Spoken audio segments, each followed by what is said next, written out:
ദേശീയ മനുഷ്യാവകാശ commission NHRC ചെയർപേഴ്സണെയും അംഗങ്ങളെയും തിരഞ്ഞെടുക്കുന്നതിൽ കോൺഗ്രസ് നേതാവ് രാഹുൽ ഗാന്ധിയും പാർട്ടി അധ്യക്ഷൻ മല്ലികാർജ്ജുൻ ഖാർഗെയും വിയോജിപ്പ് രേഖപ്പെടുത്തി. പരസ്പര കൂടിയാലോചനയും സമവായവും അവഗണിച്ചുകൊണ്ടുള്ള രീതിയാണ് ഇതിനെ എന്ന് വിമർശിച്ചു. ലോക്സഭയിലെ പ്രതിപക്ഷ നേതാവ് രാഹുൽ ഗാന്ധിയും രാജ്യസഭയിലെ പ്രതിപക്ഷ നേതാവ് ഖാർഗെയും ചെയർപേഴ്സൺ സ്ഥാനത്തേക്ക് ജസ്റ്റിസ് റോഹിൻഡെ ഫാലി നരിമാന്റെയും ജസ്റ്റിസ് കുറ്റിയിൽ മാത്യു ജോസഫ് എന്നിവരുടെയും പേരുകൾ നിർദ്ദേശിച്ചിരുന്നു. എന്നാൽ സുപ്രീം കോടതി മുൻ ജസ്റ്റിസ് വി സുബ്രഹ്മണ്യനെ മനുഷ്യാവകാശ സമിതിയുടെ തലവനായി നിയമിച്ചു.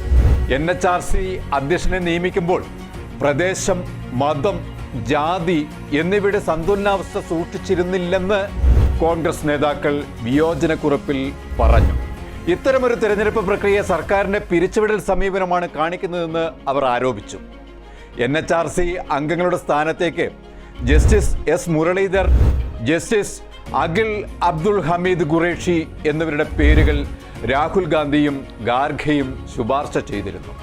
മനുഷ്യാവകാശങ്ങൾ ഉയർത്തിപ്പിടിക്കുന്നതിൽ ഇരുവർക്കും മാതൃകാപരമായ ട്രാക്ക് റെക്കോർഡുകൾ ഉണ്ടെന്ന് പറഞ്ഞു. അവരുടെ ഉൾപ്പെടുത്തൽ NHRCയുടെ ഫലപ്രാപ്തിക്കും വൈവിധ്യത്തോടുള്ള പ്രതിബദ്ധതയ്ക്കും സംഭാവന നൽകും എന്ന് അറിയിച്ചു. റിട്ടയർഡ് ജസ്റ്റിസ് രാമസുബ്രഹ്മണ്യത്തിന്റെ നിയമനത്തിന് മുമ്പ് ജസ്റ്റിസ് അരുൺ കുമാർ മിശ്ര ജൂൺ 1 കാലാവധി പൂർത്തിയാക്കിയത് മുതൽ NHRC ചെയർപേഴ്സൺ സ്ഥാനം ഒഴിഞ്ഞുകിടക്കുകയാണ്. ഡിസംബർ 18 പ്രധാനമന്ത്രി നരേന്ദ്രമോദിയുടെ നേതൃത്വത്തിൽ ഉന്നതാധികാര സമിതി NHRCയുടെ അടുത്ത ചെയർപേഴ്സണെ തിരഞ്ഞെടുക്കാൻ യോഗം ചേർന്നു. രാഹുൽ ഗാന്ധിയും ഖാർഗെയും യോഗത്തിൽ പങ്കെടുത്തിരുന്നു. NHRCയുടെ നിയമമനുസരിച്ച് NHRC മേധാവിയെ തിരഞ്ഞെടുക്കുന്ന കമ്മിറ്റി പ്രധാനമന്ത്രിയുടെ നേതൃത്വത്തിലാണെങ്കിൽ അതിൽ ലോക്സഭാ സ്പീക്കർ, ആഭ്യന്തരമന്ത്രി, ലോക്സഭയിലെ പ്രതിപക്ഷ നേതാവ്, രാജ്യസഭയിലെ പ്രതിപക്ഷ നേതാവ്, ഡെപ്യൂട്ടി ചെയർപേഴ്സൺ എന്നിവരാണ് ഉണ്ടാവേണ്ടത്.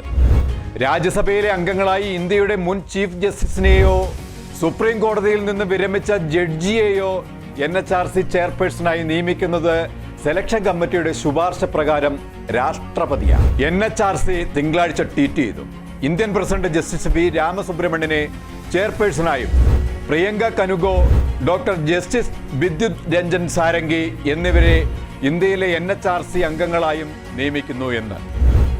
കനുഗോ ദേശീയ ബാലാവകാശ സംരക്ഷണ കമ്മീഷൻ ചെയർപേഴ്സണായി സേവനമനുഷ്ഠിച്ചിട്ടുമുണ്ട്. BJP തങ്ങളുടെ താക്കോൽ സ്ഥാനങ്ങളിലെല്ലാം ഇഷ്ടക്കാരെ കുത്തിത്തിരികെ നിയമിക്കുന്നതിന് പിന്നിലെ രഹസ്യാത്മകത സംശയത്തോടെയാണ് പ്രതിപക്ഷ പാർട്ടികളും പൊതുജനവും നോക്കിക്കാണുന്നത്. സർവാധികാരത്തിലുള്ള കടന്നുകയറ്റമാണിതെന്നും ഏകാധിപത്യ പ്രവണത അംഗീകരിക്കാൻ കഴിയില്ല എന്നും അഴിമതി, സ്വജന പക്ഷപാതവും രാഷ്ട്രശില്പികളെ തിരസ്കരിക്കലും തുടങ്ങി ഇന്ത്യയുടെ ചരിത്രശേഷിപ്പുകളെ മുഴുവൻ തൂത്തെറിയാൻ വെമ്പൽ കൊള്ളുകയാണ് BJP.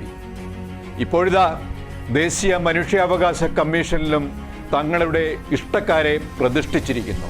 കൂടുതൽ വാർത്തകൾ ലഭ്യമാകാൻ ഞങ്ങളുടെ channel like, share and subscribe ചെയ്യുക. സബ്സ്ക്രൈബ് ബട്ടണിലെ ബെല്ലൈക്കൺ എനബിൾ ചെയ്യാനും മറക്കരുത്.